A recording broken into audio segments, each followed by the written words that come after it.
Good evening, this is the Oscar expert here with Brother Bro. It's time for November Oscar predictions. A lot has actually changed in the last 2 weeks, so we actually have quite a different list in some ways than we did last month. To start out, Respect is Gonzo, Goodbye, Jennifer Hudson. Let's go on right into it, get the Best Picture category. This looks pretty similar to last time, at the top at least.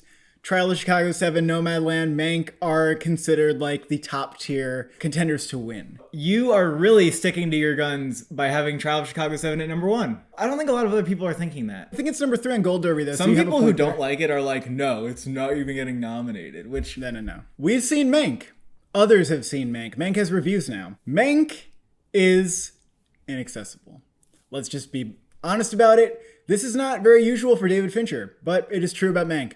Mank is for cinephiles and film critics. People who have seen Citizen Kane and who are invested in politics and in Hollywood. I mean, I get that this is for Hollywood voters. So on one hand, yeah, they're going to like it because it's about them and it's a look at their system and they're going to understand that. So that actually doesn't take away from it. But it's very intellectual, dry. I've known people who vote for like PGA and that kind of thing. They're going to look at Mank and go, yeah, I just couldn't get into it. Had to like shut that off. Trial of Chicago 7, they're going to love in comparison. I could see them liking Nomadland too. I actually don't think Nomadland is as inaccessible as Mank. It's a movie that you can kind of get into because everybody sort of likes that whole like Thoreau transcendentalist lifestyle. Yeah. Mank is kind of a pretentious Mank is a little bit pretentious. Very highbrow. I would say even more inaccessible than Roma, although some have disagreed with me about this recently on Twitter. Yeah. But to me, when I look at the qualities of a Best Picture winner, something emotional, entertaining,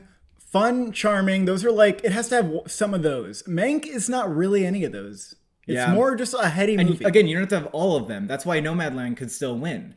But you have to have some of them. And Trial of Chicago 7 ticks the most boxes. So that's why we're keeping it at number 1. If Trial of Chicago 7 did win, it would honestly be kind of a boring Oscar race, let's be honest. So yeah, I hope things shake up or become more unpredictable, but I think we're keeping it there. And I think Chicago 7 is sort of neck and neck with Nomadland. And Nomadland, just like, the presidential election, it will look like it's out ahead, and then Chicago 7 could take over with the SAG and the PGA. Next in line, we have 3 play adaptations.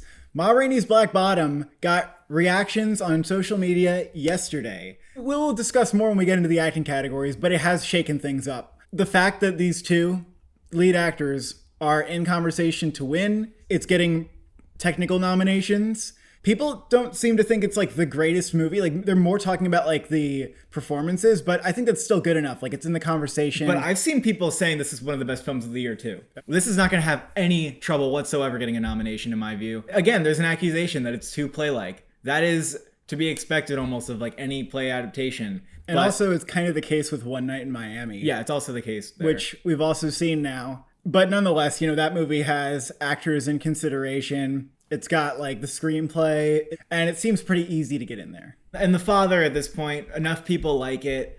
The actors are so locked in there that looking at the competition, this could get in. News of the World is a movie that I think we're all a little bit worried that it's just not going to be like as good as we want it to be. It looks like maybe a less daring Paul Greengrass film than some of his other dramas. However, I do not sense any red flags. And so I'm actually pretty confident that this one stays in here and it's going to keep in the race. Even if it gets like a 75 on Metacritic, I feel like that wouldn't disqualify it. We kind of need News of the World in the race because it's holding up so many categories from just slim pickings because we've got it, I think, around like 10 categories it can be nominated in, a lot of technicals. Like if that's out for sound, then you just keep... It's like when Dune happened. When Dune went out, we were like, wait, what is filling in these gaps and like all these technical categories? Some people are saying Soul is going to win. This is the hot take I wanted to bring up with you. Okay. I think there is a slim possibility of this. And the reason I think this, even though I'm not even 100% sure it gets nominated, it's not because, Parasite won and that was a foreign film and now they need to give it to an animated film, which I'm seeing a lot of takes of. It's because if people are tired of the Trial of Chicago 7 and they want to look for something more accessible, not a Nomadland or Mank, Soul is going to be a crowd pleaser. It's going to make people cry. Like if a live action movie had the same reviews, it might be considered like winning conversation movie. This does not compute for me. I'm sorry. I do not think an animated film can win easily at all because you are completely abandoning the acting branch, which is the largest in the Academy. I think they'd look to several other places first. It is going to be one of the most seen movies of the year. And we're in a year where we don't have many blockbusters and not a lot of movies are successful. Everyone's going to see Soul. Almost everyone's going to like it. It's a likable movie, yeah. Yeah. And then this slot was kind of hard. I'm between Minari and Billie Holiday here. Billie Holiday released some images that make it look pretty promising. I mean, especially Andra Day. Like, I think that she's going to find her way in there. This movie's coming out literally last minute. It's coming out the latest it possibly can to qualify for Oscars. So we might not even know what's happening until very late, and it kind of jumps in the game. I'd be pretty confident to put it on. I really want to see a trailer. Yeah, that would make me more confident. It looks like it's going to be a player in so many categories, including with actors. I don't really have a reason to doubt that it'd be a good movie. I even thought The Butler was a really good movie. And that would have gotten in this year probably if it came out. I don't think so. Minari is also very like on the fence about. A lot of people are kind of like saying that this is just a solid like in there movie, a number 6. They're talking about director too. Yeah, director or editing. Like could it get more than it's expected to? Can Steven Yeun get a Best Actor nomination? There is a universe where these things happen. Minari might be just slightly on the outside, but at the same time, it's very charming and a lot of people are liking it. I don't think it's The Farewell. I think it's a little more than The Farewell. But I think there's a possibility that it could be The Farewell. And yeah. I am not that confident Steven Yeun gets nominated when he's up against these other actors. It's unfortunate. I think his performance is really good. It's doing well with critics. I think it will do pretty well with audiences too. So it's doing the balance there well. But it also feels like a little small. I don't know. Judas and the Black Messiah, we're not actually sure if it's coming out still. They're sort of holding on to a slot in January, but that could easily just be pushed and they could make it a next year Oscar contender. I wouldn't like them to do that because I want to see Daniel Kaluuya nominated sooner rather than later. But theaters are doing disastrously right now. The country's a disaster right now. This could also just end up being a very big contender across the board. Da 5 Bloods is number 12. That's probably the highest that we've had it since it came out. Because nothing has really stepped up to the plate. And The 5 Bloods will probably do decently when it comes to critics' nominations, including Critics' Choice. I could easily see it getting Picture Director there. This is rising on Gold Derby and in most people's predictions. I still have to just keep it off the list, and I'll tell you why. Because look at the Rotten Tomatoes audience score. Look at the IMDb score. Compare it to other Best Picture nominees. It would be one of the worst rated of all time. I know that we have to adjust a little for like the racist people who are just rating it 1 star, but even if you do that, we can look at Black Klansman, like it's not even near where those numbers were. A lot of people will watch this movie and go like, that was just messy and strange. I'd be pretty shocked if at the end of the day The 5 Bloods got in being like the movie it is. But, you know, it's not impossible anymore. Hillbilly Elegy number 13 still? What else? We're almost out of contenders at this point. What do you mean we're out of contenders? We're out of contenders. That's it. What about like... What else?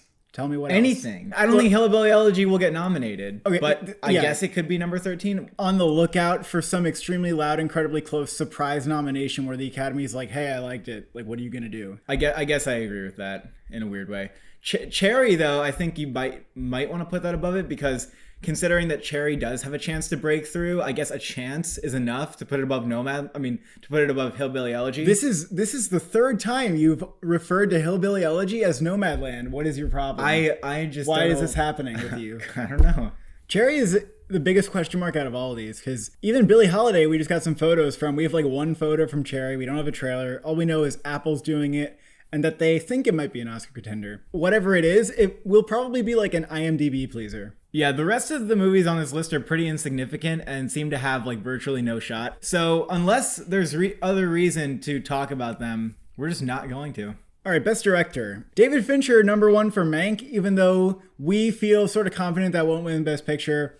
How does this happen? It's perhaps Roma. This could be the tech sweeper. And David Fincher being, very overdue, it makes sense to give him the Oscar for this. If David Fincher ends up winning, I think it will be more because they want Fincher to win the Oscar than they thought Mank was the best movie of the year. But I think they'll think that it's the most well-crafted movie of the year. I mean, it's a very directory movie. Black and white, like really technically well done, paying a lot of homage to the styles of old movies and stuff even like that. Even the sound is like old sound. Yeah, there's a big vision behind it. The acting style is like how with the same accents that people used in movies. But Chloe Zhao did an excellent job with Nomadland and people know it. And people may want to see her take the award because she's just as deserving in a way. I think Nomadland is better than Mank. I think most people think Nomadland is better than Mank. So maybe there's more of an emotional core that will propel Chloe Zhao to even take over David Fincher for what I think most people won't consider like his best movie. I think some people for sure will, in the same way that like some people think Inherent Vice is like Paul Thomas Anderson's best movie. But Nomadland would be a very unconventional and interesting Best Director winner. I would like to see it happen. I think that her vision was like very, very unique, and that's what I like to see in Best Director winners. I think they're neck and neck, honestly. I don't even know how I could put one above the other. Greengrass, News of the World, like as long as News of the World is in, then Greengrass gets director. The Oscars have to love this movie. It's a Western. It's going to be very, very heartwarming. And I think it's hitting with like a lot of different branches. I think if the movie's in, Paul Greengrass gets nominated for director for sure. We have a lot of movies based on plays. Yeah. They're just not as directory. Aaron Sorkin, Trial of Chicago 7. It's not even like showy enough that I think he's guaranteed a nomination. I think it could be like a Green Book situation where even though the movie's a top tier contender, Aaron Sorkin is not a lock.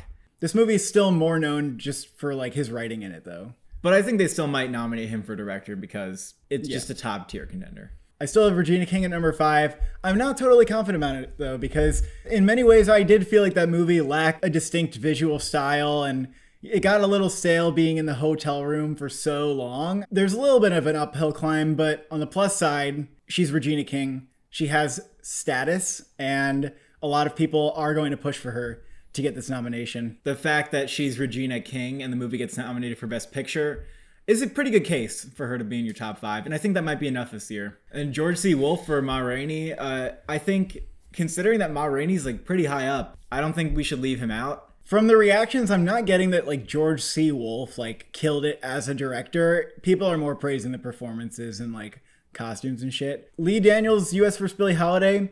I almost feel like this movie, should it get nominated, has a pretty good shot to get into director. Even Precious got director. Yeah, Lee Daniels, unlike these plays, I think he has like a directing style. Yeah, if the movie is good, I think that has an easier time than some of these other films. The Father also, some have accused it of being sort of constrained by like it being a play, but I think those criticisms are not as prominent as they are in some of the other films we mentioned, because The Father does use like editing and production design to disorient the audience in a way that is distinctly cinematic. So Spike Lee to Five Bloods, we would just have to see this be like a big contender for him to get in. Minari could pull like a Lenny Abrahamson or a Ben Zeitlin nomination.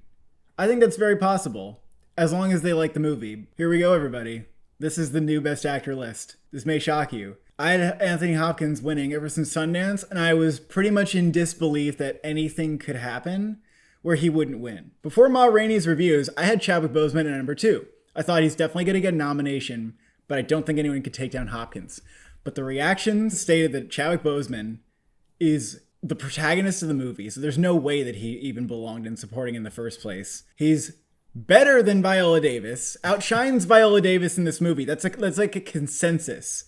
And that he's giving like an all-time great performance. So he's legitimately like freaking amazing. And he has like 2 monologues that are going to be like among the best monologues ever, apparently. And there's also a like spiritual component. Everybody's mentioning to the fact that this performance is arriving on our screens after his early passing. When people are going to be choosing between Hopkins and Boseman, which I think is going to ultimately be every voter's choice, 2 amazing performances that could win in any other year. But if the scale has to tip in any direction, maybe you just go towards Chadwick Boseman, because how amazing is it going to be for him to win a posthumous Oscar? I'm hearing that he's literally good enough to win, like no matter what. It's not like because of that. If it were, I would have Anthony Hopkins at number 1. Lindo for the Five Bloods is still pretty high up here. He can't win anymore though, because Netflix has Chadwick Boseman. Like it's not happening anymore. He's amazing and he has to be nominated. It just has to happen. Some people are losing confidence in his nomination, but I would just say that's because it came out so early. I don't think we need to lose confidence in that. Gary Oldman, I don't think is quite a lock. I mean, look what happened with Robert De Niro in The Irishman. He should have been nominated. Somehow he just wasn't getting the votes. Like, will anybody say Gary Oldman gives the best performance of the year? Well, I think he's going to be in most people's top fives, though. I think De Niro maybe had like one Oscar moment when he was an old man in The Irishman. On the phone. But Gary Oldman, I would say he has an Oscar scene in here. The drunk one at the dinner. Yeah. The one that's like kind of in the poster. Like, I think he's pretty solid. I would be pretty surprised if by the end he didn't get nominated. We have a very controversial pick at number 5. I usually play it pretty conservative with predictions, but we're doing something here. We're doing something here, folks. So Stanley Tucci confirmed supporting for Supernova. Colin Firth confirmed lead. This happened very recently. Stanley Tucci, as we will find out very soon, has entered like this winning conversation because of the gap that Chadwick Boseman left when he moved to lead. The reviews for this film are that Colin Firth and Stanley Tucci are giving some of the best performances of their careers, potentially the best, and I've heard that about Colin Firth. Oscar winner Colin Firth is giving the best performance of his career, all right? So why would we say, oh, it's just only Tucci that's getting the hype? Colin Firth's hype has got to go along with that. He's going to ride it. He's going to get a BAFTA nomination. Let's be honest. And I think it's just other like, people in this category who we're going to talk about are not as strong as some might think. I have Steven Yeun at number 6, which is pretty high because he's really getting that hype. But that's the thing is I can see him having the hype and then it going down. And then people are just going to be talking about how he's overdue for a nomination from here on. Like, that's kind of how I see it playing out.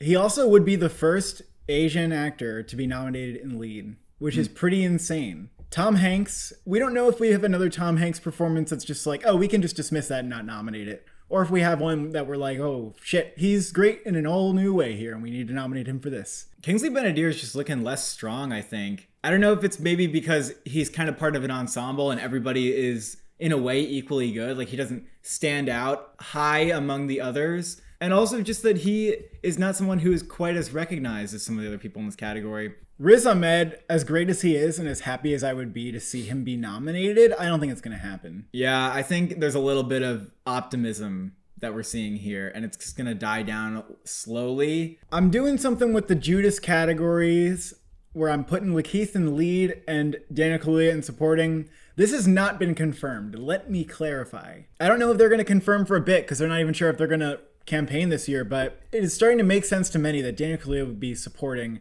because if he goes there, he has a better chance of winning. If Daniel Kaluuya is in lead and the movie comes out, I would put him at number 5 or higher. Tom Holland and Cherry, I don't think he's going to fit into this race. There's a lot of big boys here. He's not quite big enough. This is interesting. Your actress also changed. And in the last video, I said Viola Davis is taking every award. She's unstoppable. What I didn't expect was that people would come out of Ma Rainey and say she's more supporting.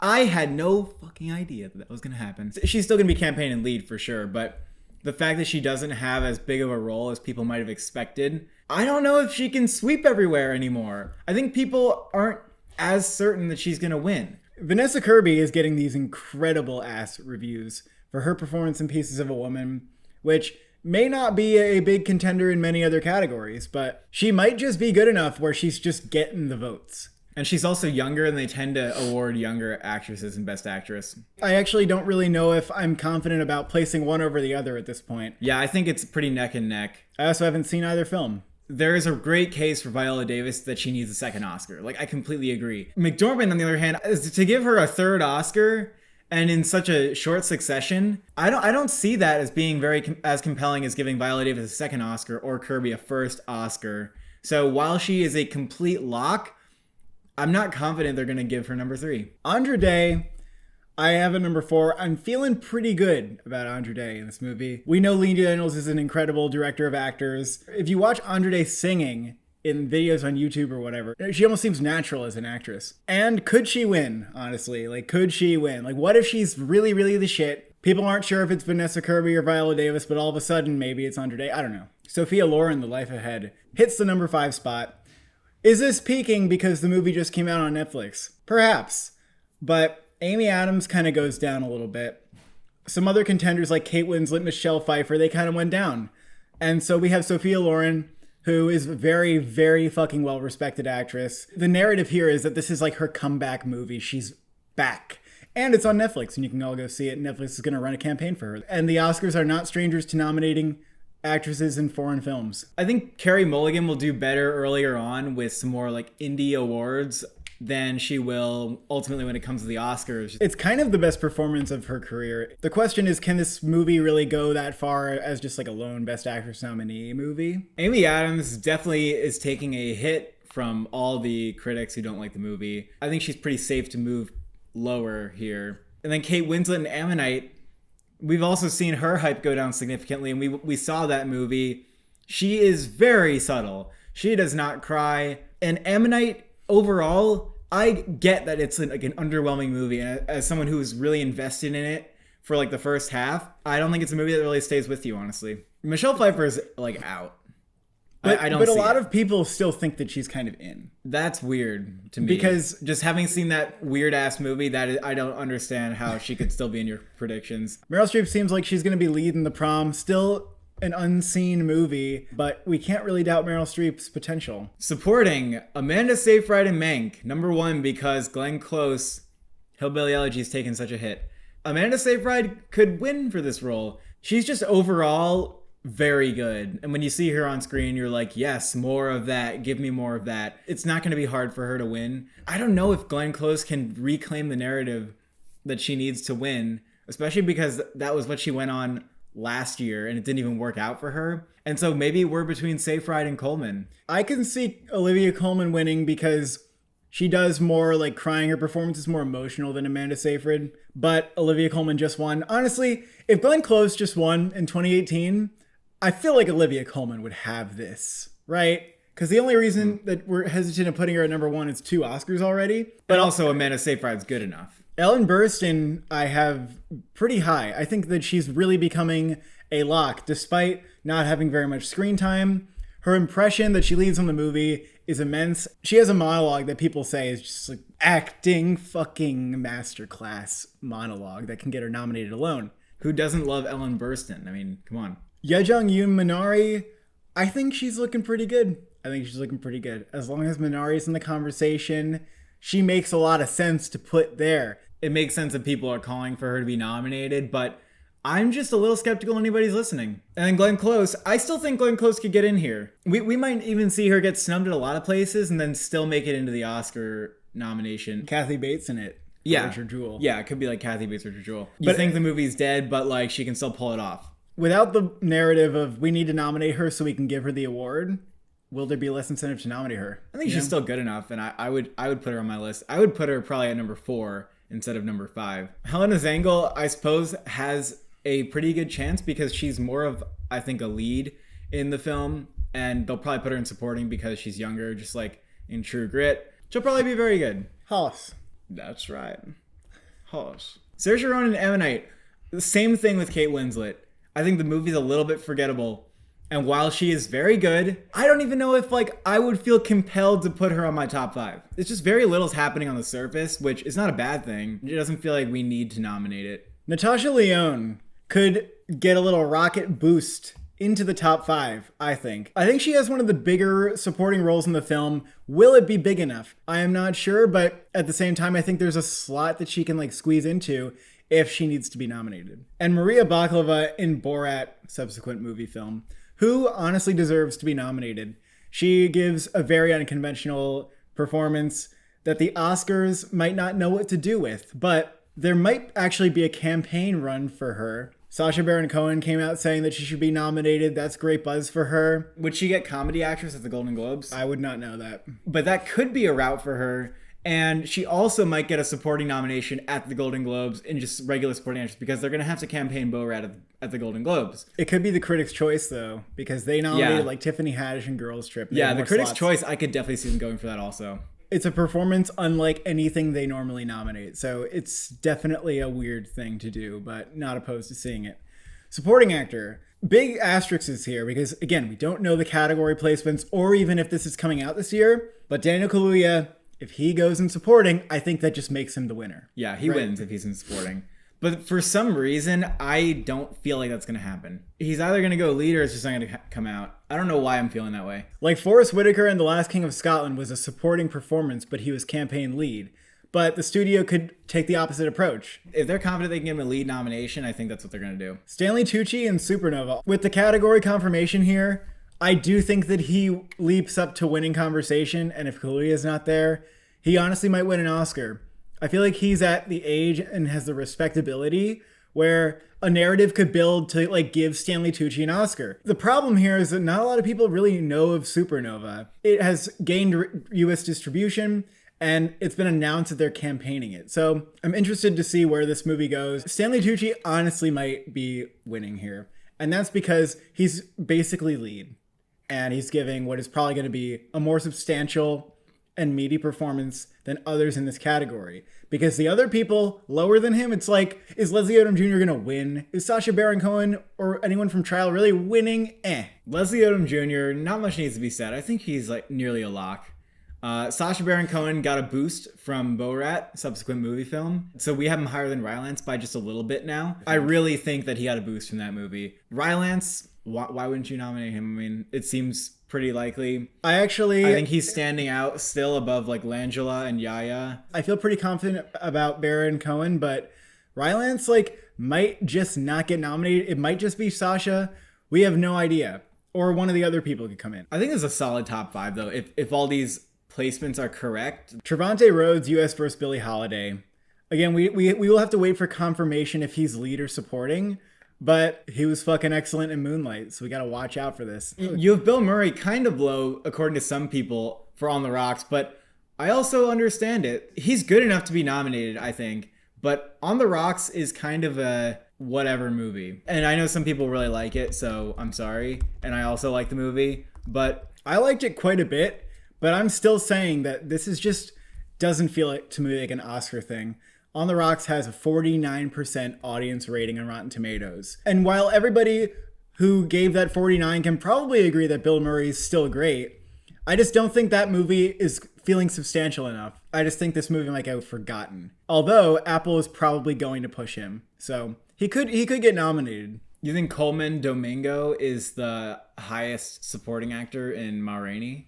Yeah, I think I've heard the most about him, although Glenn Turman has had some buzz. I feel like none of them will get nominated, though, because they're such an afterthought compared to mentioning the top performances in the movie. I think they really just go to contributing towards the SAG Ensemble nomination. If there is a clear standout, and I have to see the movie to determine that, maybe somebody can get in. Yaya, Frank Langella, I think there's routes for them. David Strathairn, Nomadland, I don't have much hope for. Original screenplay, you gotta have the top 4 because these are the picture nominees. These are like top 10 contenders here. Trial seems like it will win. Manx's screenplay is very like smart and heady. Very talky. In some ways, I feel like it is neglecting like the emotional core of the characters. It's also a little bit neglecting like an average audience member who might just want to be like entertained. I think it understands like how kind of intellectual it comes off. It's so talky and it is like very sharp and witty, but a lot of it honestly went over my head. It still gets nominated, but I don't know if it can win off of that. Yeah, whereas Trials of Chicago 7 really recognizes like where the audience is at. It makes you feel smart to keep up with it, whereas Mank might have people feeling like they're being left in the dust by this screenplay. Trials of Chicago 7 makes you feel smart. Mank makes you feel dumb. I agree with that. Soul is like a lock.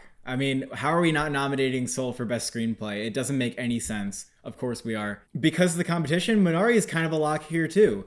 It has a great screenplay. Judas, we don't know if it's coming out, but that's totally fair to put at number 5 just because it's kind of the best picture order. If it doesn't come out, then Promising Young Woman. I think it's like entertaining enough that most audiences will like it, but it's a little bit of a controversial movie. Never, rarely, sometimes, always. I don't believe in this movie to get nominated for screenplay like at all. I know. Now that you think about it, like just the subject matter, I don't know how you could nominate that. Doesn't that help it? That Roe v. Wade being like kind of scarily on the chopping block. It just feels so indie to me though. But the studio said that they want to campaign it. They're going to try to get it this one nomination. I am also very, very skeptical about it. But yeah, the rest of the movies, I think, if this is really No Man's Land, then any of them kind of has a shot. Defy Bloods, 9 Days, Palm Springs, On the Rocks. I think out of those, like Defy Bloods or maybe even On the Rocks could. I can kind of see Palm Springs too, because that was a really successful movie. It's easy to appreciate the writing in that movie. Adapted Nomadland seems like it could win as a way to award Chloe Zhao if they're not going to in director or give her 2 Oscars. Hell, I think it's going to win screenplay because it's such a high contender and it's going to beat the other films in this category. I think it's got screenplay actually. Yeah, One Night in Miami, I think definitely is a really good screenplay, but I think because it comes across as like being very talky and play-like, it's harder to recognize the achievement when you're adapting a play that's already good. I think The Father definitely makes sense for a screenplay nomination. Ma Rainey as well is just a huge contender across the board. Like Fences, it just like gets in there. News of the World, obviously we think it's getting nominated, so put that in there. And then I guess if US vs. Billie Holiday is a contender, we have a little bit of a dilemma. Because if all of these 6 movies get nominated, which one misses out on screenplay? It's hard to say. But could it be like News of the World, even if that gets picture, because that's more of like a technical like directory movie? It's the writer of Lion. I think the screenplay will be totally solid. And it'll probably be totally solid for US Billie Holiday also. There's not really any room for anything else, but if there is, you've got Cherry kind of wanting to be a contender. Hillbilly Elegy, just no at this point. Absolutely no. Yeah, why do you even have Hillbilly Elegy, Midnight Sky? Just no for both of them. Not happening. No, not a chance. No for Midnight Sky. I will take that off. But I'm not taking off Hillbilly Elegy just because we like, what if they fucking like it way too much? Cinematography. Mank is winning. It's black and white. That's it. That's all you need to say. Mank is winning because it's black and white. Would Mank be winning if it wasn't black and white? No, it would not. Well, I mean, all of his films look really great. Nomadland might win if Mank were in black and white. The News of the World, probably a great looking movie. A Western. Are you kidding me? Trailer looks really juicy at cinematography. Time to give Darius Wolski a nomination, honestly. Yeah, The Martian was even like an underratedly like great looking movie, I thought. Prometheus is great looking. Yeah, Prometheus. Tenet, we still have on here. After seeing it, we said no, but because a lot of contenders have dropped out, Tenet's back in here. And Tenet would be worthy of a nomination. I mean, it has great cinematography.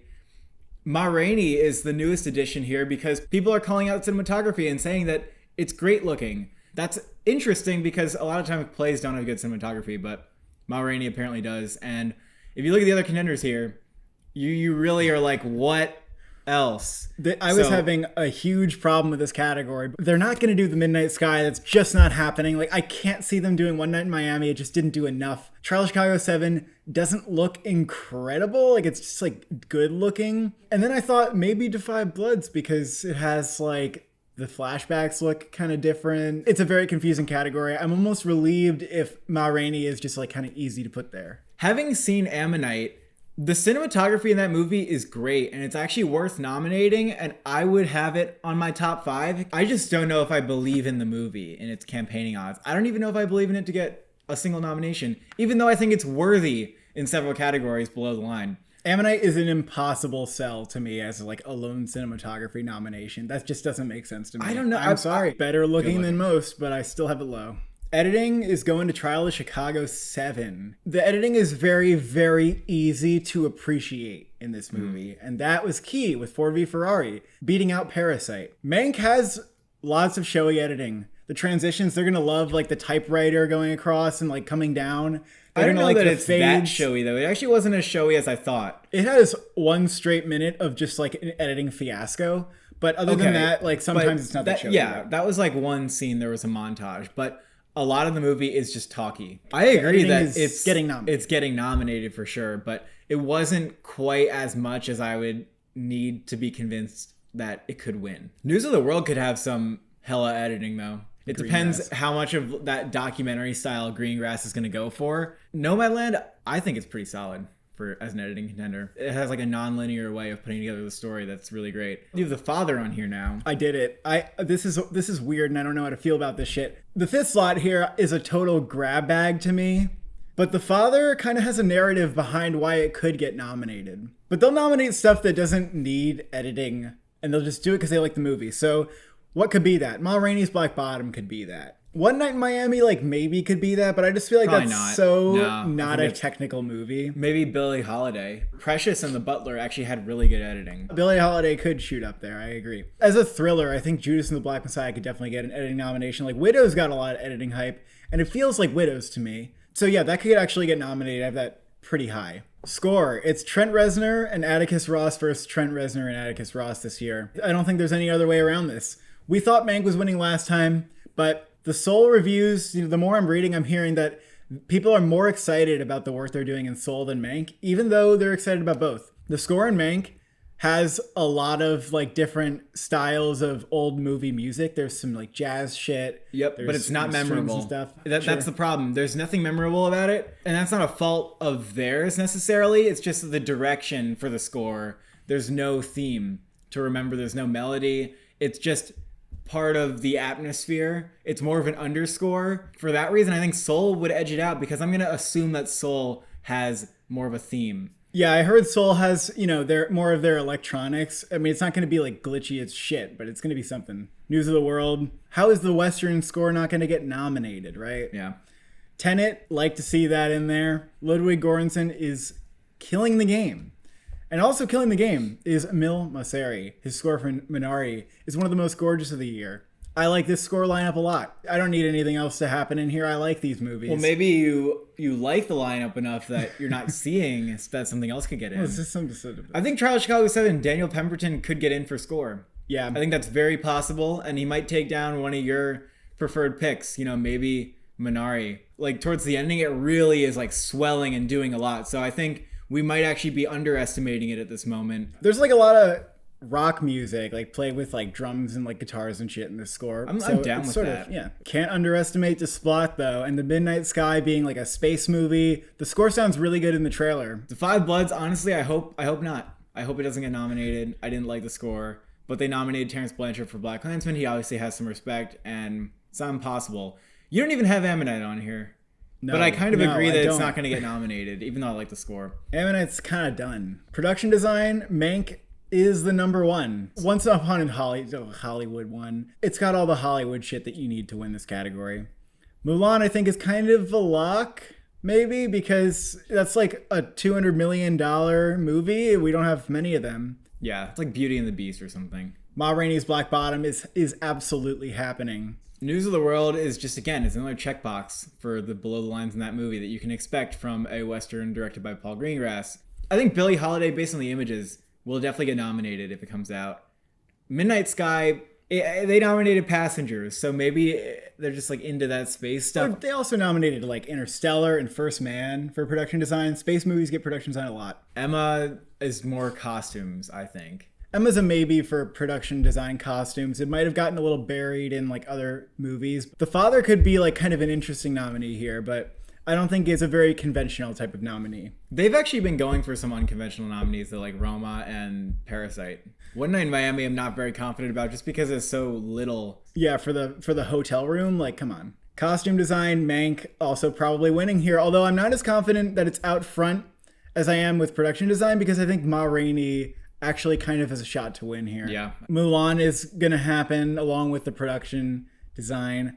News of the World comes with the package. Billie Holiday. Is this the same? Oh, this is the same five. Yeah. I don't know if that's going to happen. I think it's fair. It's fair. Birds of Prey is a possibility here.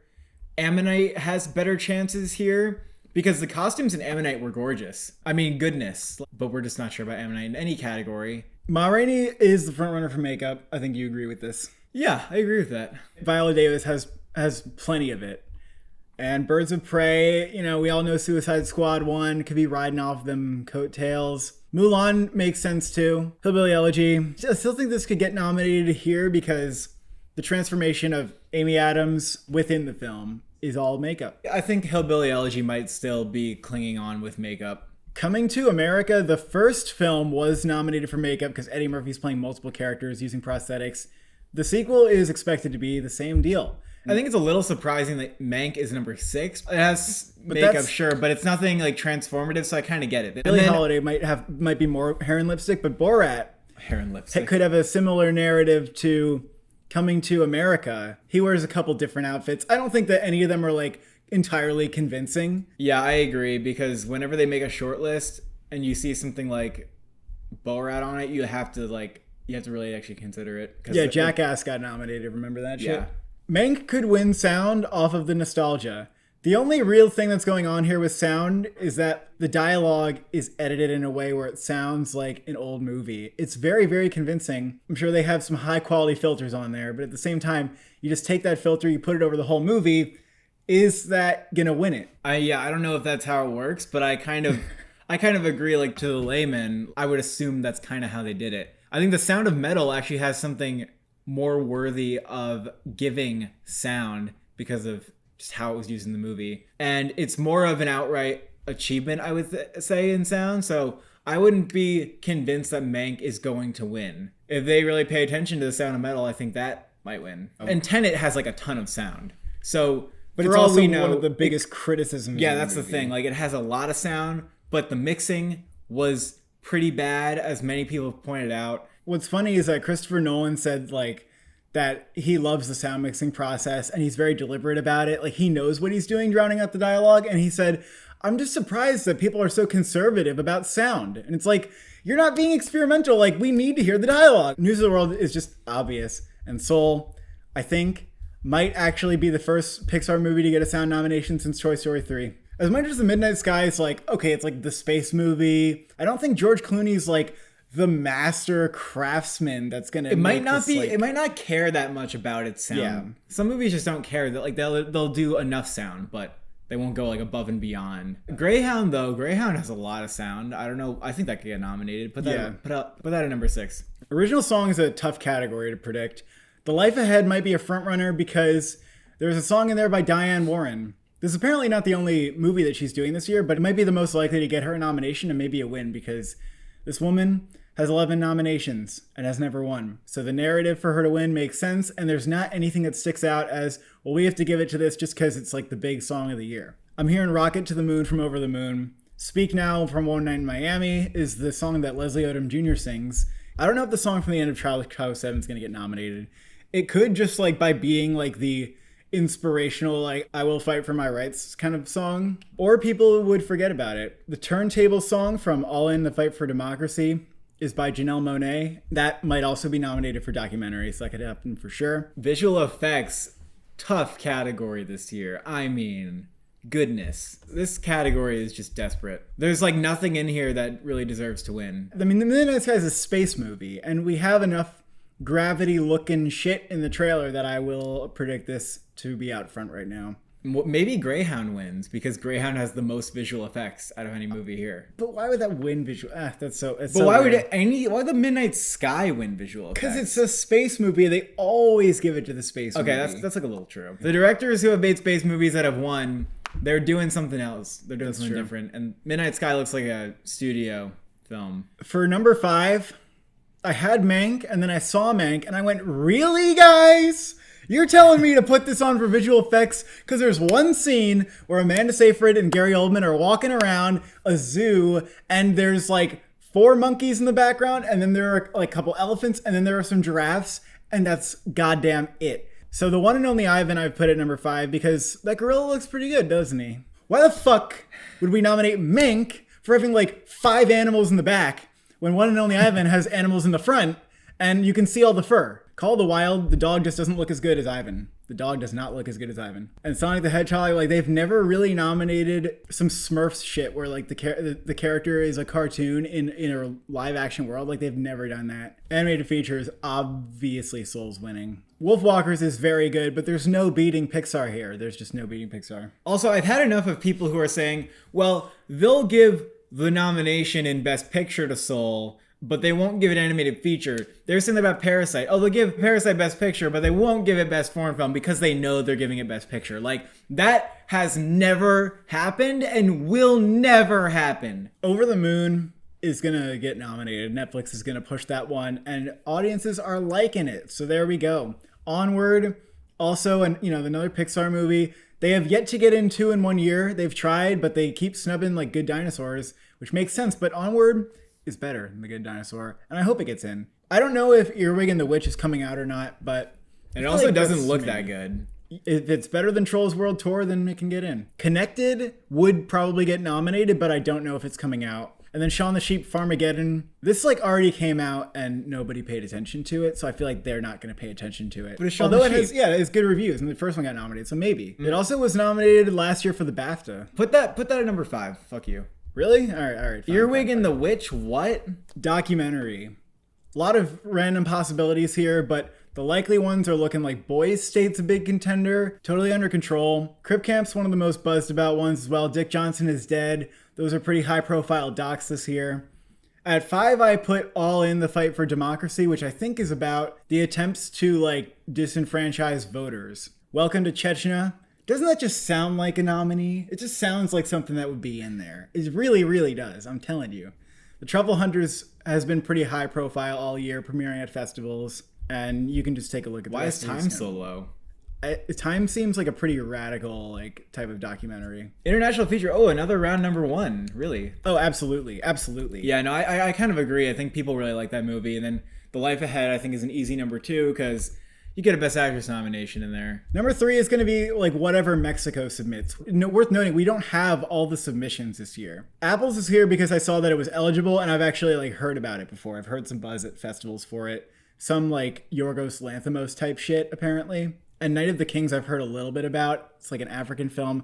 The rest of the stuff I don't know very well. I would probably anticipate whatever, these European countries submit, like at France, and we will have to see about that. And we've arrived to the final category, SAG Ensemble. Trial of Chicago 7's winning this. Pretty obvious to anybody who watches it that this is just the ensemble fucking movie of the year.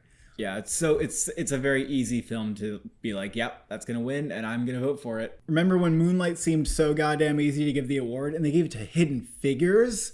What if that happens this year with Ma Rainey's Black Bottom? I feel like that's the number 2. That was so disgraceful that Moonlight didn't win ensemble. But Ma Rainey is, I think, really on Trial of Chicago 7's coattails because there's so many performances that people are able to call out, aside from the 2 leads who are in the winning conversation. One Night in Miami, I don't think could win, but it's easy to nominate that for ensemble. I mean, my goodness, like there's 4 great performances in it. Mank will probably get nominated. Having seen the movie, like there's a lot of supporting characters here and there that are pretty good. It's like a little bit of like an Argo-y feel where you latch onto certain characters at like different points a little bit. Gary Oldman's amazing, and Amanda Seyfried is amazing. So that's enough. You might have been wondering earlier, where are the Mank boys in supporting actor? There's just nobody except for Amanda Seyfried in the supporting cast who has enough of a role to get nominated. Yeah. Everybody that you're thinking of, Charles Dance, Tom Pelphrey, Tom Burke, like they're all good, but they have like, maybe like one scene each, really. There's like no chance like at all that any of them get nominated. I moved The Prom to number 5. Hillbilly Elegy used to be there. Really? Oh my goodness. You have The Prom on here? I don't like this. The really poster for The Prom is just the cast, okay? Listen. I don't like this. They nominated Hairspray for ensemble, okay? It's a musical. It's got a big cast. Nicole Kidman's in it. Meryl Streep's in it. I don't like it, but okay. The SAGs nominate shit they don't always nominate the best picture movies. They nominate the very crowd pleasery shit. But Billie Holiday could get ensemble as well. We don't just have Andra Day in it. We know that Trevante Rhodes is a contender. We know that there's possibly a supporting actress contender in there. And Lee Daniels' films tend to be very ensemble-y. I would like to see Minari happen. Every single player in the family was excellent. And I think there's a chance that they'll nominate it, but it also just feels like one of those movies that's a little too small for them. Hillbilly Elegy would be very interesting. I don't think that'll happen. I think the rest of the films here aren't that serious. Maybe The Five Bloods, maybe. Thank you for watching. Thank you for subscribing. What do Oscar predictions mean to you?